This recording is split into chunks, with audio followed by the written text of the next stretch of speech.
When I was hungry, you fed me. When I was thirsty, you gave me something to drink. When I was a stranger, you invited me in. When I needed clothes, you gave me something to wear. When I was alone, you took me in. Whatever you did for the least of these, you did for me. Welcome to Change the Story, a podcast by Fostering Change Washington, where we bring real stories from those who know the child welfare system best, from children who've lived it to frontline workers, experts, and leaders fighting for change. Every day, innocent children are left suffering and abuse, their voices unheard, their lives at risk. This is more than a conversation. It's a call to action to stand for life and justice for those who cannot speak for themselves. Thank you for joining us. Now, let's change the story.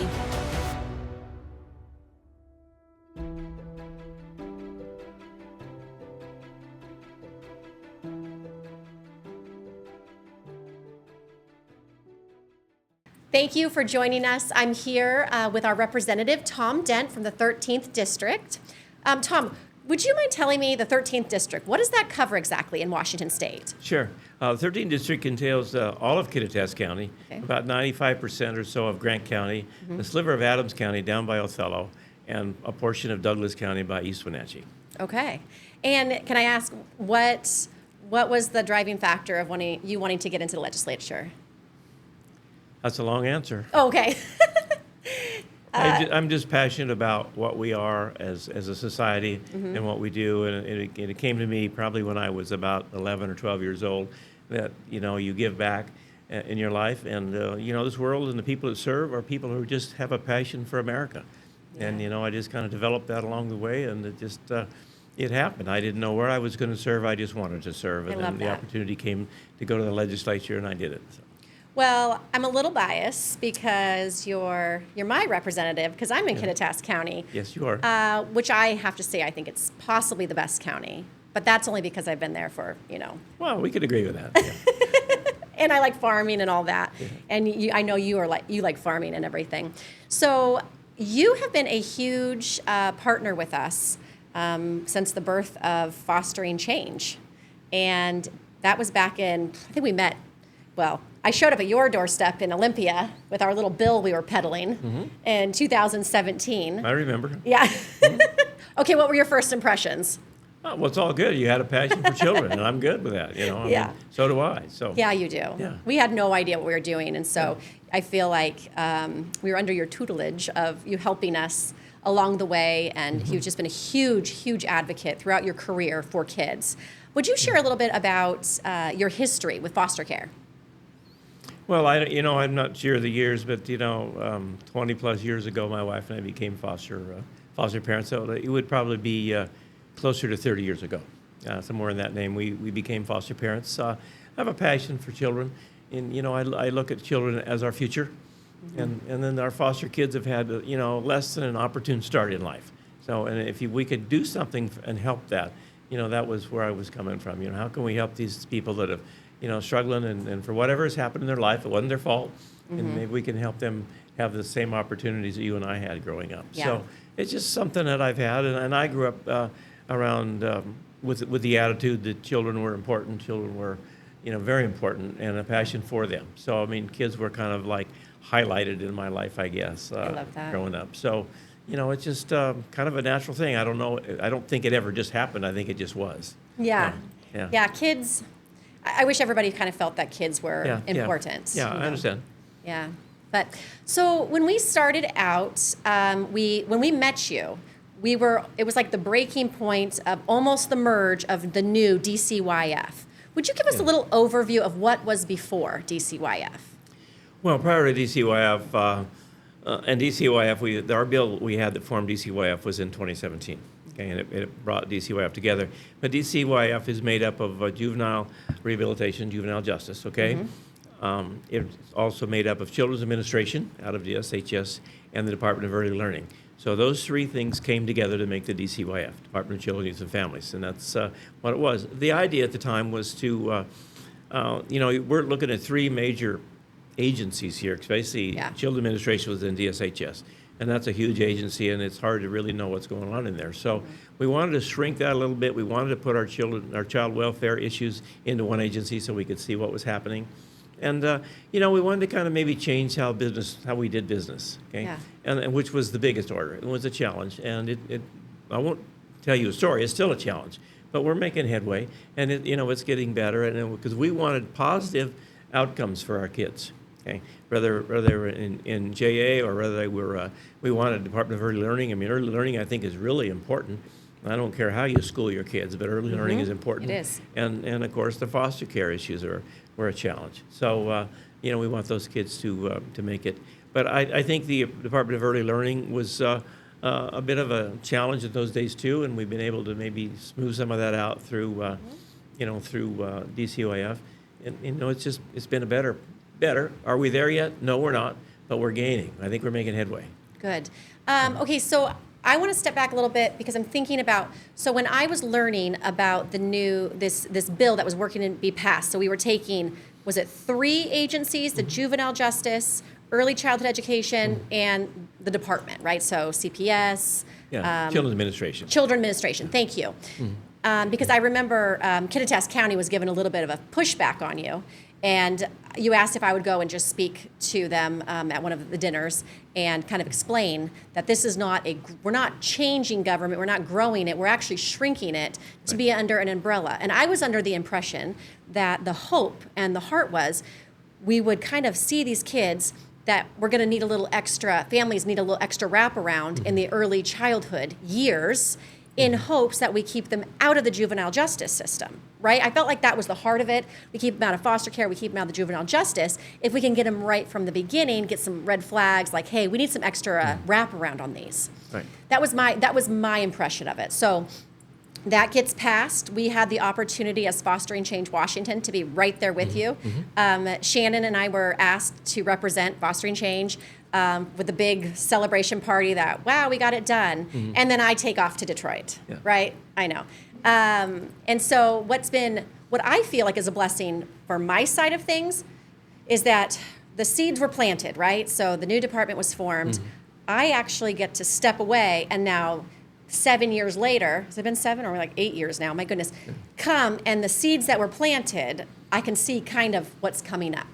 So if you go back to, let's imagine all that we planted seeds, right? Are you liking what you're seeing happening, springing up from this? Or are you getting more weeds that you're having to pull out? You're a farmer. These are farming terms. I think both. I mean, I do. Okay. That's a great question, and it's something to be concerned about. Absolutely.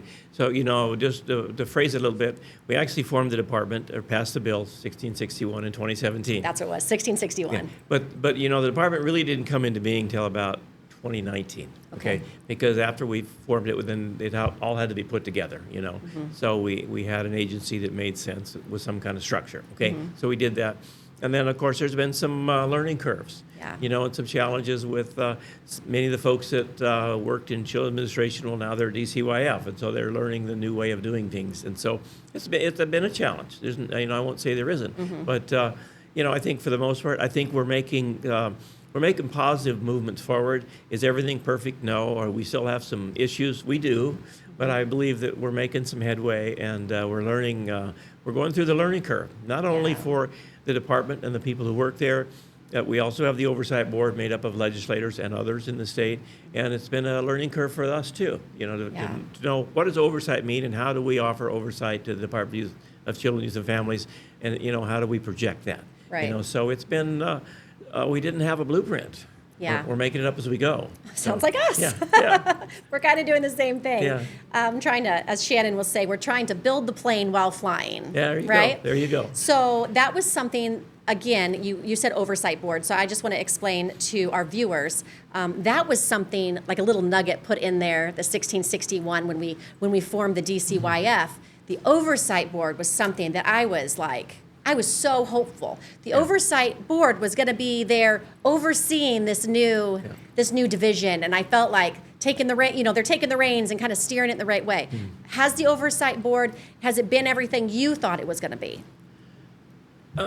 No, not. But but there again, we're learning. Yeah. We're making the blueprint. So, but it is going that direction. It truly is. And when we first envisioned this, we were talking about the bill and negotiating the bill. The oversight board, how we explained it was, will be a vision. We'll be watching the department from the 30,000-foot level. Okay. And see where they're going. See if they're making their the goals. Going in the direction they say they want to go. Because we all know if you're one step back from something, you have a more clearer picture Yes. than if you're enmeshed in it. Okay? Absolutely. And so that was the goal. But what happened was we got all this stuff together and we're working for it. And we have like 20 people, 21 members, I believe, on the oversight board. One of them is non-voting. The person from the governor's office does not have a vote. But then we ended up with this pandemic problem. I know. Okay, which slowed down our communication. So all of our meetings then became virtual, and it became more of a challenge to move things forward. Okay, and the department, well, they're all working virtually, and there wasn't a lot of in-person things, so it slowed everything down. It truly did. But now that we're out of that, and we're kind of coming back together with a little more strength and energy and Good. optimism, Good. I feel like in our meetings we've been discussing exactly how is oversight going to work and how are we going to provide that oversight to the department. So what kind of recourse does the Oversight Board provide for DCYF? Is there any sort of disciplinary action? What kind of power does an Oversight Board have? Well, we're actually sorting that out as we speak. Okay. We truly are. But, we have the right to ask them what's going on. If there's issues with, any kind of child welfare issues, foster kids, whatever, we have, we can ask them to explain what is happening. And, of course, we're going to use some discretion because our meetings are public and we want to be, you don't want to air all your dirty laundry. You want to be careful because you don't want to cause more issues than you have already. But, it's just, I think having oversight, our kids know when they have discipline in their lives and their parents are providing oversight, right? So hopefully they think about what they do before they do it. Yeah. And I've seen with the oversight board, many of the departments within the DCYF are thinking about what's happening, and they've been more than willing to explain what they do and the direction they're going. And as we ask questions, and we ask some pretty pointed questions at times with the different departments, right? And they give us answers that sometimes we may not like the answers, but at least they're giving us answers, and they're trying to explain what they're doing. So I personally would like to see it a little stronger, and we're going to go there, and a little more, ask pointed questions or ask for the department to come and give a presentation on what are the outcomes of the early learning program and what do you see in the future, something like that. Right. So when you say you'd like it to be a little bit stronger, what type of things are you hoping the Oversight Board would be able to do? Well, my hope was, and when we first put this together, our hope was that having the oversight board there, then it would give the DCYF, the department, the energy, the opportunity to think about what we're looking for, and just to go there without us asking. I was going to say, light a fire a little bit. Yeah, that's right. We're trying to light the fire, and to get them on track, and hopefully they'll stay on track. And we talked about, this is probably a poor term, but in the very beginning, in 2017, when we're working on this, and former Representative Ruth Kagi and myself, she was the lead for her caucus, I was the lead for mine, and really we did this bill together. But it was, our battle cry was, we don't want to just rearrange the deck chairs, we wanted to change the culture. Yeah. Well, change the culture has turned out to maybe not be the right term. But that was kind of where we were headed. Okay, let's make a difference. Let's change things from the way it's been, okay, to where we'd like to see it be. So we have a more user-friendly agency, not only user for the folks like, the folks that are using it, the foster parents, child care, JJ, but for the legislators, where they could come in and ask questions and get answers. Because if I get a question from a constituent about what's going on, then I would like to be able to get an answer without having to, run around everywhere to get it. Okay, Right. I'd like an answer, pretty simply today. Absolutely. And so that was kind of our hope. And are we there? We're not there, but we're making headway. I mean, I truly would say it's way better than it was. Okay, so I'm going to, and my perspective, what you're saying is you're making headway administratively. Yes. Right? So communication and reports and all that. Now, on my side of the perspective, as just a common person looking around, and I listened to the last DCYF Oversight Board meeting, which For all of you listeners out there, you can find it. Just go DCYF Oversight Meetings. You can find and you can watch them all for yourself. I'm not concerned. I'm very concerned. The ombuds, he gave a presentation, and usually we do a year report, and he thought it was important that we get it done the first quarter. Yeah. I have a question for you. So when it first came out, it showed that there was a 300% increase in child fatalities and near fatalities. But then you fast forward, I think it was a week. The oversight board came and then all of a sudden it turned into 200%. Where do you know what happened? Did one kid resurrect? I can't answer that question. Because it went from having one, there was let's say 7 deaths in one area, and all of a sudden, no, there's not. There's only 6, right? So there was some data change right there, and I was just curious if you had any insight on what happened. The insight that I do have is that what he reported on, his report was a little preliminary, okay? Okay. And he probably was out over his skis just a little bit to do that. We probably should have waited a couple of weeks, give him a chance to put the numbers together and double check what he's doing. Okay, I'll give him that credit. But that being said, that's very concerning what we heard there. It is. Okay? We've also, we had a bill a couple of years ago that changed foster care, and whether or not it was Keeping Families Together Act. Yep, House Bill 1227. That's right. Yep. And people wanted it, let's don't take the kids out too soon. And I can't argue with that. Okay, I've had some concerns over the years that we've taken kids out that maybe shouldn't have come out. Okay, and I get that part. And but maybe we went a little too far. Okay, and I think that's probably where we're at. What I see us at. I voted for the bill, as most of my colleagues did, but we also did a lot of talk and research before we did that. It wasn't like we just blindly said, "Oh yeah, it's a great bill, I'm voting yes." Yeah. No, I asked a lot of questions before we got there, and so I was satisfied that maybe we're going the right way. I think we went a little too far. I think we need to take a little harder look at, I think we need to back up and think about, okay, so where are we wrong? What did we do wrong here? Yeah. But, on the other hand, I'm a guy who's been in business most of his life. So, my philosophy has been that if you go walking forward and you hit a wall, well, you back up and turn left or turn right, but don't walk back into the wall. Okay? Yeah. Well, we're there. We just hit the wall. Right. Okay. It's not working. Let's back up and take a look at what's wrong, what's not working, and we turn left, turn right, but let's turn and take a new path because this one's not working. And I think that's important that we do that. We also know that the old path prior to this wasn't working very well either. There was a lot of challenges with kids coming out of homes that maybe they shouldn't have, for the wrong reason. They were coming out, and I had a conversation just this morning around with some folks on this, is sometimes our caseworkers get a little overzealous, and it's like, well, they take a child out because that house they're living in doesn't look like or smell like or feel like my house. Exactly. And I think that we're all different cultures. People are different. We eat different foods. We have different pictures hanging on the wall and those things, and we have to take that into account. It's a big job for a caseworker to sort all that out, and I get that. Yeah. And I'm not finding fault with them. I'm just using that as example.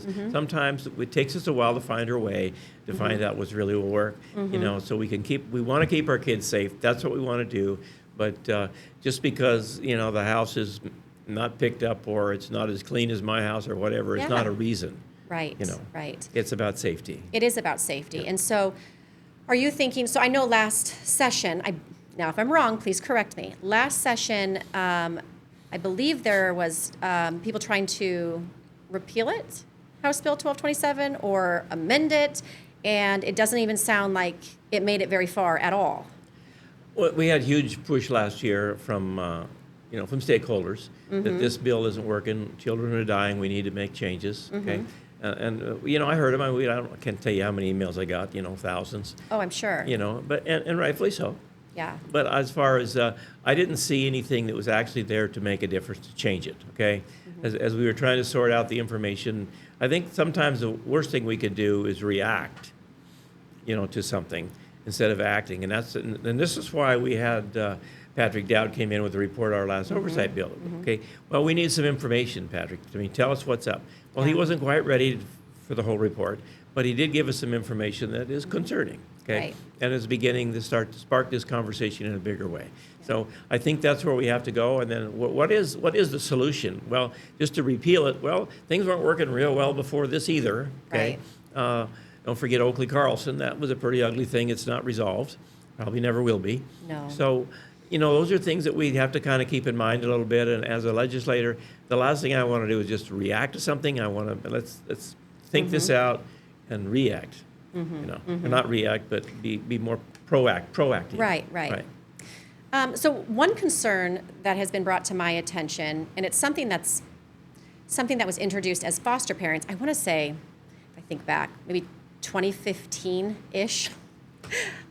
Golly, the years are starting to blend. I think I might be getting older. I think it was about 2012 maybe, that the ACE study became a thing and training for foster parents. Have you heard of the ACE study? Yes. Adverse childhood experiences. So we've had some people on our podcast. They said the moment they saw House Bill 1227, they knew what the outcome was going to be based on the ACE studies. So the ACE study has a 30-year pool of research, right? Yeah. And these people who specialize in this said that this big body of science was completely overlooked when developing House Bill 1227. Do you think that would have made a difference, or do you think it would have been helpful if, let's say your fellow legislators, representatives and senators, do you think it would be helpful for them to have some training on adverse childhood experiences? And sorry, my little second half of that, we'll just say that one's A and little B. Considering our homelessness crisis and our juvenile justice system and how everything is just a flurry, kind of feels like a mess. If we go back to childhood development and we look at the ACE study, we know that children who have trauma or have experienced some of these adverse childhood experiences are more likely to be homeless, when I say more likely, that's an understatement. They are very high, like 70%, if and not higher, going to be homeless in their life, or going to be in the juvenile justice system, or what I'd say now is dead. Do you think it would be helpful and something you would encourage your fellow comrades to educate themselves in adverse childhood experiences? Well, it can't hurt, okay? I mean, adverse childhood experiences is real. This is true. But on the other hand, many of us who have had adverse childhood experiences, myself included, Absolutely. Learn to overcome, learn to accept, understand, and overcome. And part of that looks back on your family and what your family went through, and then and then the extended family, and those things. So I think there's some advantage, there's some to having this knowledge, absolutely, but I don't think it's everything. I don't. I think that some of what we do in this world, we seem to be looking for the reason. Okay, it's always a reason, and maybe it's the reason is life. Okay, yeah. There's my grandfather committed suicide on November 23rd, November 21st, 1924. So it just passed 100 years now. And my dad found him, and that was that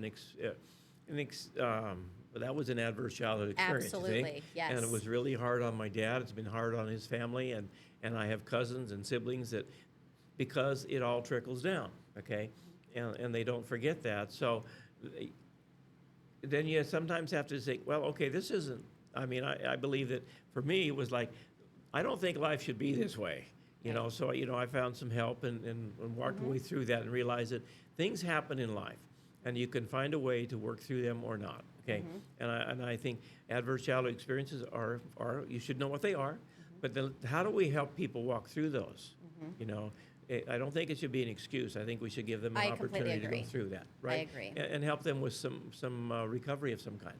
And I really believe that's important that we do that. So, and I forgot the second half of your question.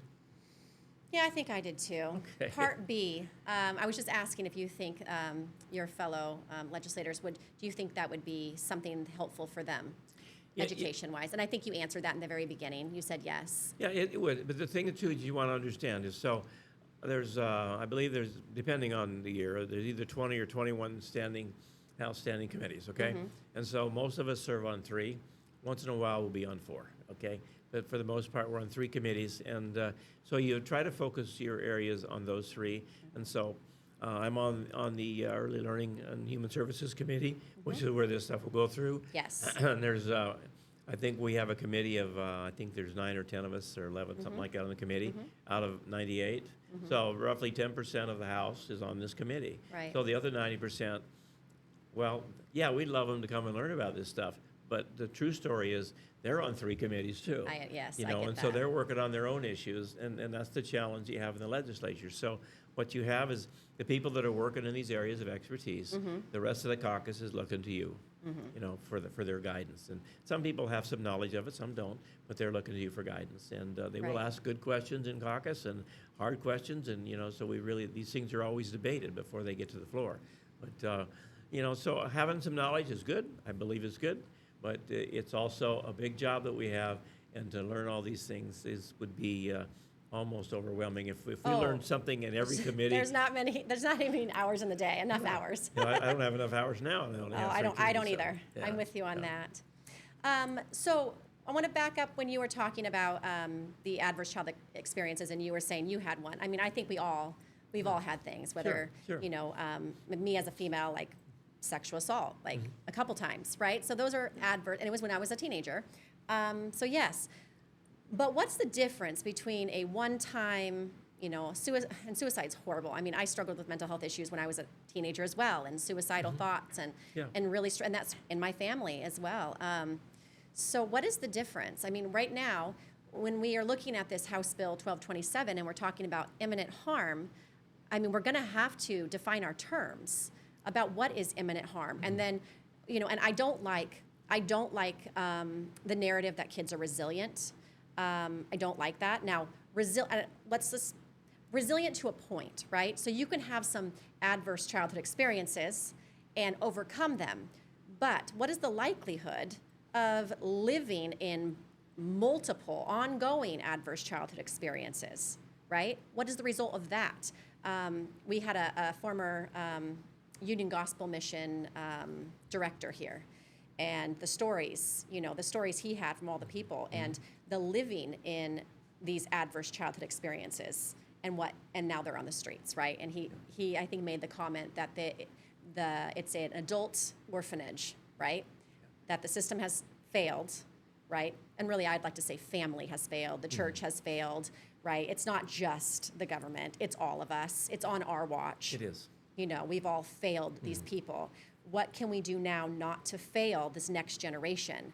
And we cannot leave these children in these homes where this is ongoing. So there has to be some sort of definition of imminent harm. In your mind, what would you suggest? Would you define as imminent harm? Oh, that's a good question, and I don't know that I could answer that today. Okay. I would have to really study that. But, you know, I will say that, you know, as any kind of adverse childhood experiences, which is basically abuse, okay? Yeah. Abuse, trauma, however you want to phrase it, but it does grow, okay? If you suffer it today and then you suffer it tomorrow, it's a little deeper. The next day, it's a little deeper. You know, so these are things that we have to take a look at. And then how do we help a young person? Where do they get to the point that it becomes imminent harm? You know, that's the point. And we're all different. You know, some of us are more resilient than others. You know, some of us are just, maybe the culture we grow up in is different, you know, and what we're expected to do, and the support we have. What kind of a support system do you have? You know, those are important things to have, you know, to know. So, you know, I think that would be a definition that might be hard to get to. You know, I think we could do it, but I think it becomes, I would say, you know, just off the top of my head right now, imminent harm, it gets to the point to where we are going to affect you for the rest of your life unless we can find you some help. Okay. Yeah. You know, and I think that's what it would be. But I think that help is out there. I think that's what we're not focusing on. You know, so I took office in 2015. I was on the Children's Mental Health Committee, you know, right off the bat. And we worked on some issues. And one thing that we knew at that time was our mental health workforce pipeline was empty. And I was on the workforce subcommittee, and we came up with ideas to fill that pipeline. And we did have some ideas, and some of them passed. But guess what? The pipeline is still pretty empty. Okay. Yes. So what's wrong with that picture? Why aren't people looking at going into something like this? Why aren't people wanting to do that? And I don't have the answer.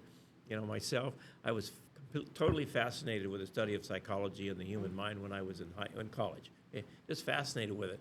Why didn't I go into that? Well, because I'm an outside guy. That's an inside job. That's why I didn't go there. Okay, then that's true. Yeah. But that's why I gravitate toward these things, because it's so fascinating to me. But we need to find ways to help our young people, and some of our older people too. Yes. Find some healing, and to let go of.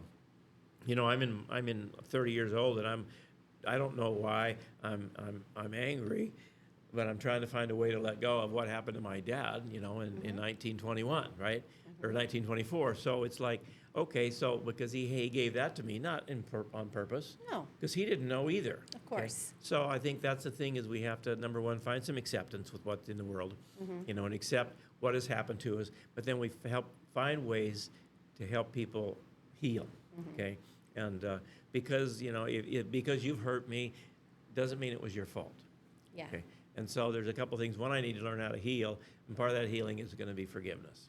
Okay, and and find our way through that. So I think those are a lot of around this adverse childhood experience. There's a lot of issues around foster care that trouble me.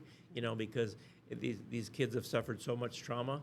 And I'll go back to the 1227. I'd like to get this in before I forget about it, but. We were concerned that we were taking kids out of the home that didn't have to be. And that was a concern, because when we take a child out of a home, that's trauma. And that's the irreversible trauma, okay? So we are going to have to help them heal from that, okay? So I think that's kind of where we came from a little bit. And there's a lot of unanswered questions here, and I'm not sure what the answers are. We're looking for them. Yeah. Definitely are. It is hopeful that you guys, your team, you are looking for answers. My hope and encouragement would be for you to listen to the stakeholders, because they are in and day out. And I feel like the culture and the message has really changed around foster care, around adoption. And we had a young lady, 27, here on the podcast. We'll be launching that. And she said that she read her file, and the intake started coming in when she was 6 months old. And she didn't get taken away until she was 12. And her question is, where were my neighbors? Why was I left in this situation for so long? Why didn't help come? So when I left and went to Detroit, especially with a lot of our pushback we were getting on what Fostering Change was asking, we were getting a lot of pushback. And I was really stunned by the pushback. But then I went to Detroit, and I had time to sit and simmer and educate my high school students at that time. And I learned quite a lot, as well as some of the lies that I feel like we were being fed. And we need to restore that. There's always going to be a need for foster parents. Unfortunately, some relatives they're not going to work out. This young lady, too, was in a relative placement. It didn't work out. You mentioned earlier that the pipeline for mental health providers is empty, or pretty darn low. Right. Well, right now, with what the department has been doing, there's no foster families. I remember before we did the merge, what was that? We said 2015? No, that was a different date. When did the merge of DCYF happen? We said 2017 we passed the bill. That's the bill. It didn't really come into go existence right, until 2019. Right. Before that, I know some of the stuff that was really propelling that bill to get passed was a good journalist, and she was talking about all the hotel stays. These children were or office stays, that children get taken away and staying in the office or in hotels. Are we back there? I've been seeing emails come through for placements. And one was, hey, if we don't find somewhere, this kid's going to end up at the hotel tonight. Like, are we back there?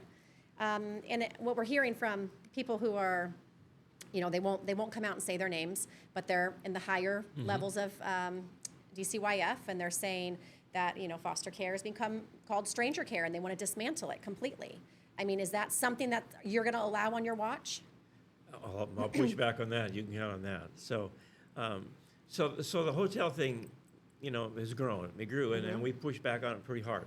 And then we ask a lot of questions to the oversight board. What's going on? Why aren't we getting a handle on this? And stuff. So, and there were a lot of accusations made around it. Some true, some not true. Anything that happens, there's always stories. So you have to just you have to filter those out. Okay, but that being said, I know it's not the way it was. It's still a struggle that we don't have enough foster parents. I really truly believe that we don't give our foster parents enough credit for what they do. And as a former foster parent, I never really felt like I was valued by the department. It was DSHS at that time, but I never felt valued, okay? And we took kids and took care of kids that really, that had suffered trauma. I mean, some real trauma, okay? Which really changes how you look at the world and other people sometimes, right? I mean, it's difficult. But I think that we need to listen to them. I don't think we give enough credit, and I don't believe we listen to them. And as I talked this morning with some other folks on the same subject, I said, we need to have the foster parent at the table because we need to hear what they know. We need to hear what they go through. And as a foster parent, I can tell you that when I would have a child in my home, if they took to you, pretty soon they would unload on you. And you would learn a lot of things, right? Yeah. And you'd learn the trauma they went through and the challenges they went through. And you could help sort some of this stuff out so you could help then the caseworkers work with the parents to maybe find out, well, how are we going to help the parents become good parents, fit parents, right? Because we eventually, it would be nice if in a perfect world, that foster kid's going back home. Yeah. And it's just with you temporarily. So, but sometimes that won't work because some people just will never be fit parents, okay? And I wish they all could be, but they're not. So then in the world we live in, that is a challenge. And, with the use of drugs and, and alcohol and these things like that, sometimes doesn't lend itself for people to be good parents. So if they can't give that up, then maybe they shouldn't have the child. And I think that's the line, personally. I think you're right. I know it's like an ideology that's one thing I've come back with after all the pushback we were getting. It's an ideology that's been pushed, and I feel like in Olympia, it's been very well received. And as soon as I've been hearing, so I'm Native American. I'm federally recognized by the Alaskan tribe, the Knights tribe. And so I've been able to go to the Bureau of Indian Affairs meetings and talk about issues. One thing that was concerning for me, and this was years ago, and now it's kind of became mainstream talk.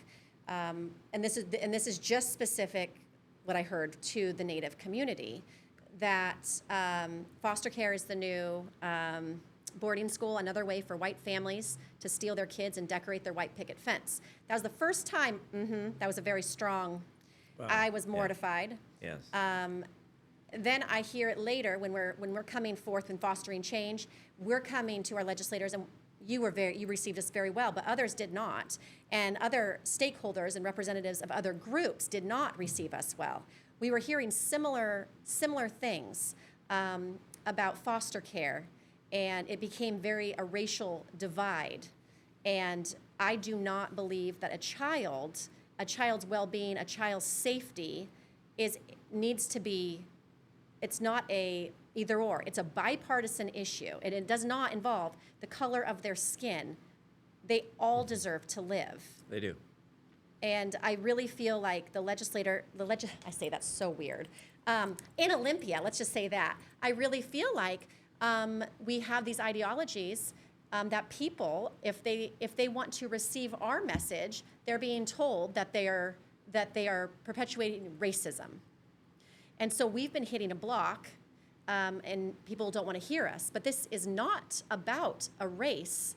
And I think we can identify that there are some areas that are safer. There are some areas that are not safer. This does not mean that a child should be left in circumstances that are going to kill them. Would you agree? Oh, I would agree. Absolutely. And so I feel like I'm hoping that we are finally over this ideology, and we're finally willing to listen to everybody and realize that we have some serious issues, and children have to stop dying. Like, this is not okay. It's not okay. It's not this acceptable. is on our watch. It is. So are there any bills or chatter of any bills right now that are coming out with this kind of focus in mind? Well, there's some chatter on some bills to repeal 1227 or to change it or do something different. But I also think that it's a bigger picture than just having a bill and reacting with a bill. Right. I'm actually working on putting together a roundtable with stakeholders to sit down and talk about, well, what are the issues and how can we make these issues, and we can take these issues and make our program, our foster care program, our child welfare, solid, more solid, and serve the kids, serve the people we want to serve, and take a hard look at the issues. So I'm with you there, and I think it's time. There's good thing. I mean, there's things to talk about here that are difficult. It's easy to throw the race card out there. It's harder to talk about it. Yeah, And we need to talk about it. And I don't think I know that I don't have a racist bone in my body. I mean, I love everybody. I don't either. And I know you don't, and I know who you are. But I think it's something we take a hard look at, and we have to walk beyond that. Yeah. And I always said if we want racism to go away, then let's quit talking about it. And just start living life and accepting people for who they are. And I'm that way with the kids too. It's we've had all skin colors in our home. And, I didn't find a lick of difference between a single one of them. Yeah. They were all kids, and they all stole my heart in about 5 minutes. Yeah. Didn't matter what color they were, and just the way I like it to is. say lack of color because Yeah. I'm lacking. So I like instead of saying you a are, person we'll of see. a person of color. Yeah. I'm a person lacking color. Yeah. My mother has the beautiful brown skin. Yeah, My yeah. dad's white. I got the lack of color. So that's Yeah. always my take on it. I'm like, no, we're people lacking color. Yeah, there you go. But we just have to somehow remember that we're all people. We are. And I think it's so important that we do that. And do you love people or not? And it's just easy deal. It's we can't be. The race thing has to disappear. The social status has to go away. Yeah. Just be who we are, okay? And we all have. God put us here for a reason. He did. And let's just try to. Every day I think, okay, what am I here for? What does He want out of me, right? And I try to listen and try to move that forward. But Right. there's some serious issues around our kids here, and I'd like to truly like to find a pathway forward through this right now that would make a difference, would help them, would. As you're trying to find a way forward, I would very much ask, please think of the kids that come into foster care. We also have to think about the foster families' children. Like we sign up and they're getting dragged through the mud. I know we've had foster families get threats of their own children being taken away or getting labeled and all these different things. So when we ask for some sort of protection for foster families, it's not because we're trying to steal kids. We're trying to protect our children, and we're trying to be able to do what the Lord has commanded us to do, to take care of these children and to love people. But there's a really fine line. And right now, I know the licensing process is requiring for families to sign or do things that go against their religious beliefs. And so now, there's a huge population. I'm going to say the Christian church, right? That's a huge population of people, and there's lots of denominations within that. We have an actual command from our God to take care of children and widows, right? Like, it's a command. But now we're to a point, especially in Washington State, and I know there's some other states that are experiencing the same thing, that we are unable to do X, Y, and Z because it's going against our religious freedoms, and there is no course of action that we can take against it. Yeah. So I would really, really like and push if we can take a peek at that and say, hey, how do we allow this group of people to exercise what they're already called to do within their religious beliefs? That's something that is a huge obstacle, and I think that's why our foster care system has just been draining. Foster parents, they've been draining because... Right. No, I understand. I totally understand, and I know we've had people apply to be foster parents, and then because of that, yes, they've pulled their applications, they can't go there. And I understand that. I truly do understand. We're in a political environment in the state of Washington that challenges those of us that have Christian beliefs. It is a challenge, and I encourage anyone who's there to, stand on your beliefs, and just talk about, well, I can't do this because I believe this, and just continue to do that. And I think you'll find, I think we're going to find that we can push back and make a difference doing that, and not, we don't need to throw rocks. No. We just need to believe and stand on our beliefs and what we are and who we are, and we'll move this needle forward. I truly think we can do that. But I'm not giving up. I haven't given up. And I mean, we're back. We haven't given up. Yeah. We're and- pretty. and We're not going to give up. We're not. The numbers are pretty discouraging looking at childhood. Yeah. I mean, they're not. I hate using the word discouraging. They're gut wrenching. Yeah, yeah. Right? Because Yeah, they are. They're gut wrenching. These are children with faces, right? And like I look at my children, this could have been any one of our kids. Yeah. This is gut wrenching. We can't stand for it. We have to can't. push forward. And I know a lot of people feel battered by the system. They feel beat up. Exactly. Politics. It's a very heated. We're in a very heated climate these days. But we need to, I was saying, we need to lock shields. I've been watching Viking shows lately. Let's see, Last Kingdom. Shout out to Last Kingdom. Viking shows, right? Shield wall. Sorry, I just have to do this for you. We lock shields. We take 2 steps forward. We may have to retreat a step back, but we got to keep moving forward. And as a mother and a woman, right, this is my arena. I was made for this, right? I am a woman. There's no I am a doubt. mother. And like this is our fight, and we're bringing it, right? Yeah. There was one other question that I was really wanting to ask you. What are your opinions and views on Washington State's lenient drug policies and how that is affecting children in care or children not being removed? Yeah. Well, I mean, I think it has a big there is a big push we've had a push in the state of Washington to legalize drugs, Yeah. all drugs. I think that's absolutely wrong. I think any kind of a substance that affects the central nervous system has the potential to change lives, and most likely to the negative. Okay, and much of the drugs we use in our medical profession are there for a purpose, but they do affect the central nervous system. So you can take alcohol, you can take marijuana, you can take fentanyl and some of these other drugs, and they affect the central nervous system, and therefore you can become addicted to them. Okay. Yeah.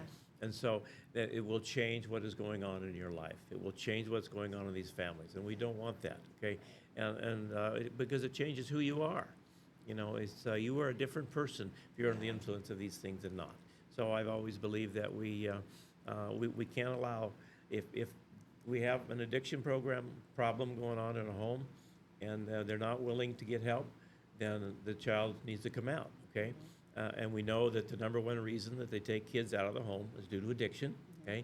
Well, the other thing that troubles me a lot is it usually takes. If we found out today that we had to take a child out of a home and the family was addicted, okay, then it would be a year and a half before we could get that person into treatment. Well, it's because the state is dealing with the lowest bidder on these treatment centers, because the one that's just outside where we're at here in Sundown Dam Ranch can probably get you in within the week. Wow. Okay, and I think that's a better start to pay a little more money and not take a child out and put them in foster care for a year and a half. Okay, perhaps we can find a better way to take care of that child so we can get this person into treatment. Right. So different addictions require different lengths of treatment, or lengths of where we truly believe you're in recovery, and we can deal with that. If we need to, how we handle that and how we handle the children, but. We need to take a look and accept that point.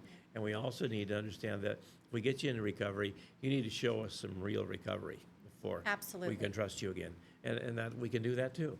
Right. But we have to focus it a little different. And that's what I'd like to see. I would like to see that happen, be a little stronger, on those issues. Well, and a very encouraging way to encourage fellow lawmakers is you can pay a little more now, or you can pay a whole lot later when these kids, it's their turn. That's right. You know? And one of the statistics that I learned in 2015 was about 65% of the children. And this was talking to the Spokane Sheriff's Department. Okay, about 65% of their inmates are former foster kids. Absolutely. Yep. And well, that's not good. That's not a good thing. No. So we need to look at how, and we've talked about that a lot. How are we going to solve that problem? And I believe that we can do that. We just have to. Okay, let's face the real issue. Okay, face the real issue and not just put a Band-Aid on it, okay? And let's swim upstream and see how we can fix that issue, okay? And but in the legislature, the bottom line is we're real good at Band-Aids and not so good at swimming upstream and fixing the problem. Oh, yeah. Okay. Well, one thing, again, some stuff I've been learning with the ACE study, the more adverse childhood experiences, or if they are present in the informative years of like brain development, right? If all these things are present and they're happening, it is impossible for a child to develop healthy attachment. that they're going to develop, can't exactly remember the words, but dissociated attachments, which are going to cause X, Y, and Z in the past. So with that being said, let's look at the science of it. We know that the most development happens between 0 and 3. We have a program for it in our state, 0 to 3 program, so we can keep up with these kids to make sure that they're hitting their mile marks.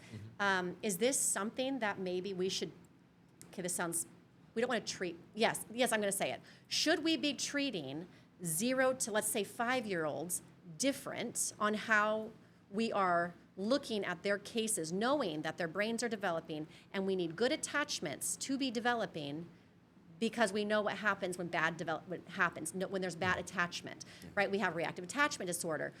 And then that is something that carries on. I have two children that I've adopted. I love their bio moms, but they both have attachment disorder. Yeah. They've been unable to attach. And so when I stepped into the picture, one was a CPS case. One was through a program I'm going to tell you about soon.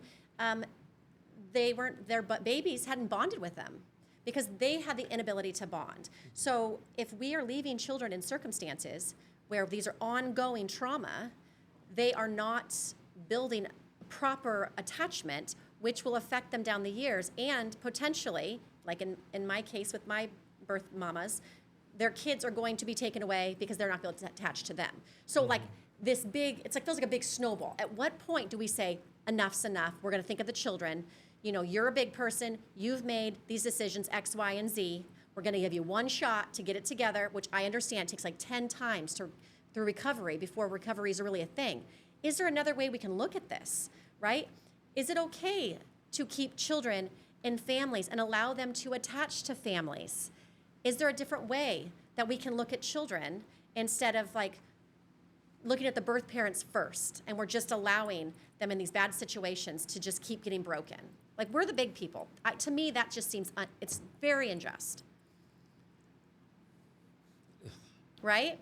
So this is where I agree, and that would be a heavy lift. It would be a super heavy lift to do that, and for a lot of reasons, So, and people, they would be complaining, this is my kid, not yours, and we have a right to raise our own kids, and these are challenges, okay? Right, and I'm all about parental rights, so I get that. Yeah, and I think the parental rights thing and children being safe in the home might be two different things, okay? Yeah, I think that's in our, like, keeping families together, that House Bill 1227. Right. I think that's where we need some definitions. Like, we need to really define our terms. We do. And they need to be, like, lock solid when we define them. We need some definitions, and we need cooperation between the different parties, the different stakeholders, in order to define. And we need some goals. We need some real goals to look for. And what does success look like? Okay, and I don't know that we have that right now. No, we don't. And I think we need that. If you take a child out, is the goal to help the family get it together so the child can go back in and have a healthy life? Okay, right. Or is it just to take away the kid and don't care about the family? I don't think that's. I don't think that's right either. I don't want to go there. Yeah. But on the same token, there are also families or parents who aren't capable. Who are not capable? Is that what you said? Are not capable. Yeah, and we need to realize that is a thing. That is a thing. And maybe they don't want to be parents. There's that. And so yes. I think you sort those things out. That has to be sorted out. How do we do that? Well, that's going to take some real study, and some real look at how our foster system works, and can we do that? I believe we can, but I think we start with, we want to keep the children safe. Probably no family is perfect. No. Remembering that. No, not at all. So then we can move forward from that and find. But it's to keep them safe. We all have trauma from our parents, right? I mean, that's a thing. Yeah. My mom didn't let me. My mom didn't let me do this when I was little. Oh, I'm traumatized. It's just degrees of how much our parents have screwed us up. Yeah. No offense, Mom and Dad. Well, I think so, and I also think that it's makes us who we are. Well, it makes us who we are. It makes us tough. Teasing. Some of us are tougher than others. Yeah. And I think probably where we live. In a rural area, we've grown up tougher. you know. Yeah. Well, I don't know. I just got back from Detroit. Yeah. And there's some tough kids there. Is there? Yeah. Oh man. Yeah. Let me just tell you, from going from rural to being right in the heart of all the fun in Detroit, I was so impressed. Yeah. I think you would be impressed. They are I had a shingle fall off my roof, and I had like 5 people within a week knock on my door, says, hey, $10, I'll fix that shingle for you. I mean, these are I'm thinking, Detroit, can you just all spread out across the country? We need you. Yeah. You'd be impressed. Yeah. They're pretty tough, so I don't know about that. Yeah. Maybe dirt and grit tough we are, right? Yeah. Wrestling some cows and Yeah. Okay, one last thing I wanted to share with you. Have you heard of Safe Families? I have not. You should just say no, because I'm going to tell you. Okay. Okay, so this is something for us at Foster and Change Washington. This is kind of like a ray of hope. Okay. So this is where I'm so thrilled that the Lord sent me to Detroit. So when we moved to Detroit for residency. And my husband and I, we want to help our community, and that's the community we're in. So I'm like, let's be foster parents, right? We've done this, we know it. So Sure. I get the application, I start to go fill it out, and my last foster case, we've accumulated lots of trauma from that case, and I started getting like, I can't breathe, I can't do this. So I threw it in the garbage. I felt really bad. It was like big stack of paper. I killed a tree. Okay. So then we heard about something through our church called Safe Families. And the Safe Families that we did in Detroit was actually a nonprofit umbrellaed under a Christian adoption agency. I'm not sure in Washington who it's umbrellaed under. But Safe Families is an opportunity for the church to activate to help families. And as we were relaunching Fostering Change, it's like, we're asking questions. Can the foster care system be fixed? Do we want it to be fixed? Yes, we do, right? Do we want a lot of government involved in our lives anymore, right? I feel like there's been a huge government overreach, and a lot of us go, I don't think I want it, or even foster families. As Shannon mentioned one time, it puts us in a fishbowl, right? It does. It puts us in a fishbowl, and it gives us a standard that it gives. Like nobody else has a standard as this high as you got to keep it together, right? I remember one time a social worker came and says, "Man, she has a lot of laundry." It was written in the thing that I had a lot of laundry on my couch. I was like, dude, I think at the time I only had 6 kids. I'm like, that is normal. Like that laundry shrinks and grows within the day, right? So the standard in living in a fishbowl is a lot. Okay, so now we fast forward, Safe Families. We sign up for Safe Families. When I heard about this program, I thought, this is the way. This is how we do it. This is how we help people. This is how we wrap around families. Because when I got into foster care, after I did a relative placement, my hope was to reunite kids with their parents, that I can love on their parents. Yeah. Like I had this idea, and none of my children reunited with their families. It was really tragic. I didn't even get one. And I was so excited to add a parent into my family.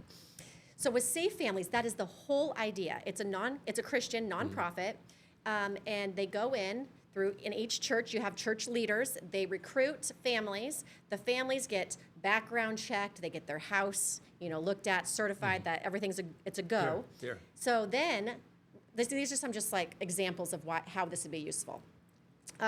So let's say a mom gets in a car accident. She has some kids in the car. Mom is hurt, has to go to the hospital. You have 3 kids that are just fine. There's nowhere safe to send them. What do? You have to call CPS. Well, you wouldn't have to do that. You could call Safe Families and say, hey, we need somebody to wrap around this family for 3 days or however until mom recovers. So they usually have a group of 3 people. You'll have a host family that takes and cares for the children, which they're very encouraged to have mom and dad over, whoever, the caregivers, whoever you're helping, to come over for dinner and to keep tight, contact. Then the parent gets a mentor that really helps them get to appointments or whatever they need and advocates for them. And then there's a resource coordinator too, so whatever you need. So it's just 3. So it's like not just a one family thing, it's the whole church. And the idea is each church activates and they start wrapping around this family. Now, there's lots of families. So then the children, for this one situation, they don't have to go to CPS. in our case, we had a mom who had twin babies, and her carpal tunnel was horrific during her pregnancy, and she needed a double wrist surgery. She had and she was in massive pain. She had nowhere safe to send these twins while she did this. So Safe Families took them in and wrapped around the mom, and then in our case, we had a mother who had an opportunity for job training, right? She's a caregiver. She could get a promotion, but she'd have to work the night shift and do the day training. She couldn't do that. She had nowhere safe to send her kids. So we took these 3 kids. We were able to assist, just be there, love on her. After that, I think we were in touch with them for about 3 years. I'd wrap around them. That's the whole goal. Yeah. So I was looking in Washington State when we got here. I'm like, there has to be something like this. And we found a program. There's one lady in Wenatchee. She worked 7 years to get this program started, and she has it. And we are hoping to champion behind that and expand and to inspire churches to engage, because again, this is the call of the Christian, to take care of the vulnerable, right? That's right. And so our hope is that we can really inspire Washington State churches to sign up for this. The lady said, she goes, it's not lack of calls. She goes, my phone is ringing off the hook from all over Washington State, people saying, we need help. And even from the department is calling and saying, hey, do you have this? Because they don't have places to send kids. So with us telling you that, does that sound like something that you would like for your Washington State? Oh, absolutely. And I'll tell you why. Okay. I mean, as you're talking about this, and you started talking about the laundry on your couch. Okay. So, well, what is that about? Well, that's about an issue that somebody made over, well, maybe you're not a fit foster parent because you have too much laundry on your couch, or the pictures hanging on your wall, or your house smells different because you eat different foods. And these are the challenges we have. And what I like about this, what you just explained to me, is because we put it in the hands of private enterprise, basically, private people, okay? And that's much more efficient than government. Government has never been accused of being efficient. Okay? No, it hasn't. And so they can cause trouble. And I believe that we have our foster parents, for the most part, all the ones that I've ever met are passionate, they're loving, they care about what they're doing, and they want to do it. Okay, and they do it without many kudos, if any. Okay. But the challenge is, and it's not their fault, but our caseworkers are the challenge because they work for the government, but we've saddled them with so many regulations and so many fences, and we've got them, their hands tied to the point that they can't hardly do anything, and they're trying to do the right thing. The government is holding them back, okay? So I think anytime we can do something without involving the government, we're going to be better off. And with the right the goals in mind, the right attitudes, you're on your way. And I think this is an excellent program. I mean, for what you've just explained to me, I just got to say it's awesome. We're really excited. We are so excited. And we had a meeting today, and we were just asking, we need lots of prayer, because it's going to take this message getting out and broadcast for people to even know that this exists. Because until I moved to Detroit, I had no idea this existed. And in one of our last case, we had a little baby girl, 2 weeks old. I love her mother, by the way. She had nowhere. She needed help.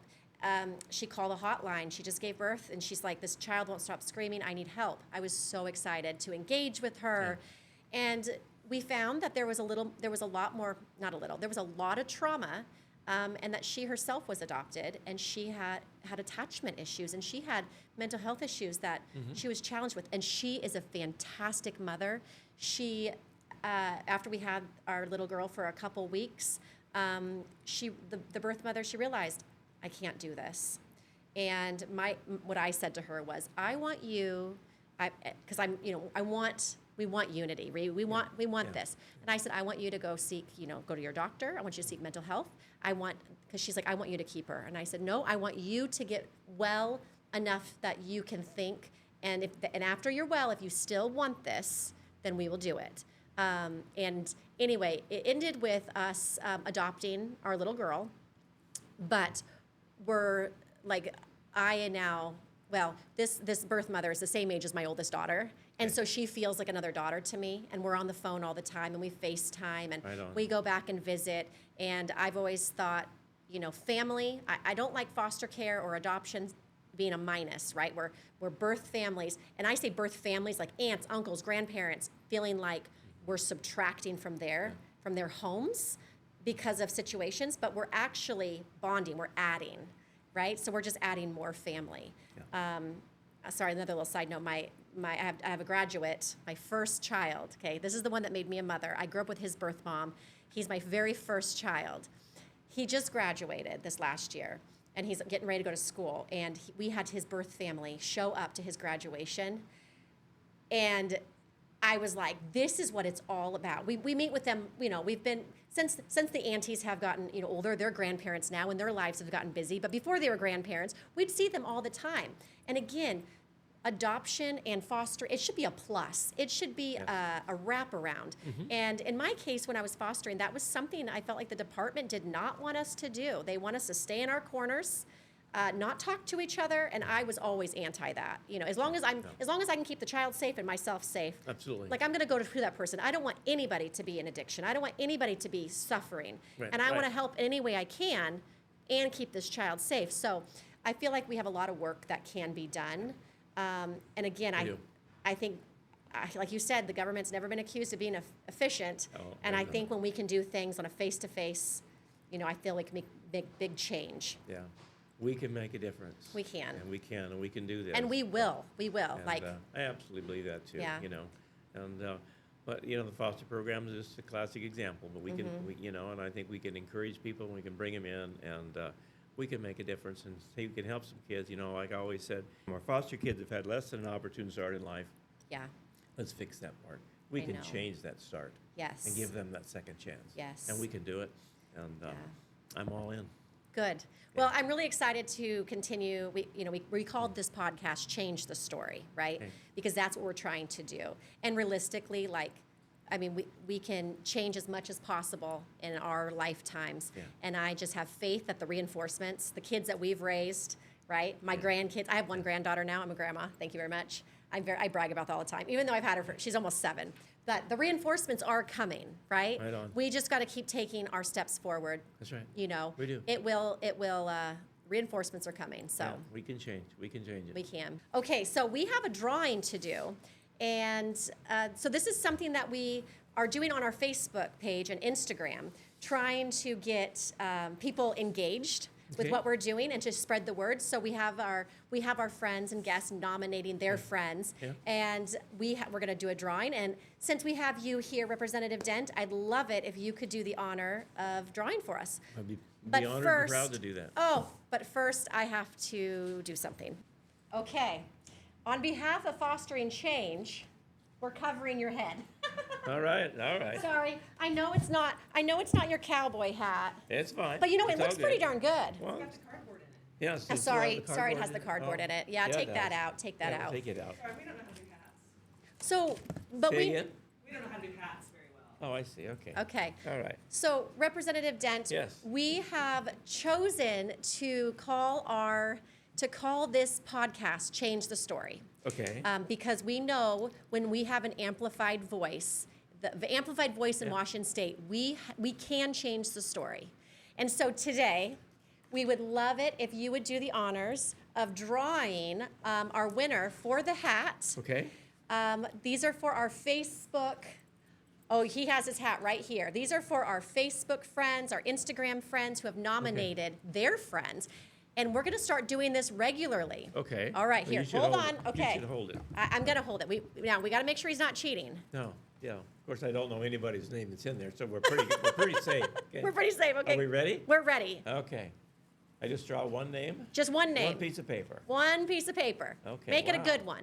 Is this just one piece of paper? I think so. Okay. All right. Let's see let's see. Yeah, it's just I'm pretty one. dyslexic, and so reading is a little Okay. bit challenging for me. It says Hannah Estella. Hannah Estelia. I actually know her. Oh, I feel a little Estelia? biased because of that. But Hannah Estelia, she is a former foster parent in the Tri-Cities area, and it sounds like they are relicensing because they want to serve their community again. So, Awesome. Hannah Estelia, congratulations on winning the hat. We will be sending this to you. And Hannah, if you see this, thank you for what you're doing. We truly appreciate your love and passion around foster kids. Yeah, we do. Again, thank you so much for joining us, and keep nominating friends, because this makes a huge difference as we share fostering change, as we share. We were trying to amplify the voice. of people who, a lot of these stories are suppressed, and we want to get the truth into the light so we can change the story. Thank you. And I'd like yes, to say go ahead. one thing, too. Absolutely. So, on the Oversight Board, and I am a member of the Oversight Board and have been since it began, but we have our meetings monthly. Please come. If you have something to say it. You know, you can ask to do that, to speak, but be there. It's really important to hear what's going on, and I really want your input. And if you don't get a chance to speak, reach out to my office and you can speak to me. So Okay. I would honestly appreciate folks to do that. Okay. That's what makes us stronger. Perfect. So the Oversight Board, how would someone get on that? It's, we have our meeting. They go to our Oversight Board website, and there's a list of meetings on there when our meetings are. So is it DCYF Oversight Board? Yes, Okay, so that's how they would find it? I believe so. I Yeah. think you're I've right. never been I'm there, pretty sure. but, I'm pretty sure that's how I got on it. If you can't find it, let me know and I'll get it to you. Okay, great. We will link it to our page. Oh, perfect, perfect. Because we're really trying to encourage community involvement, Yes, knowing what absolutely. is going on with children in Washington State. Awesome. Because this is our watch, and it's It on our is. watch, and we're the big people, and we have to keep is. these kids safe. And you can all help us make the Oversight Board successful. Yes, we need it. Thank you. Okay. Thank you. Thank you for listening to Change the Story. If today's episode moved you, please subscribe, leave a comment, and share with friends. The more voices we unite, the stronger our call for change becomes. Until next time, let's stand together, putting our hope in the one who makes all things new, knowing that together we will change the story.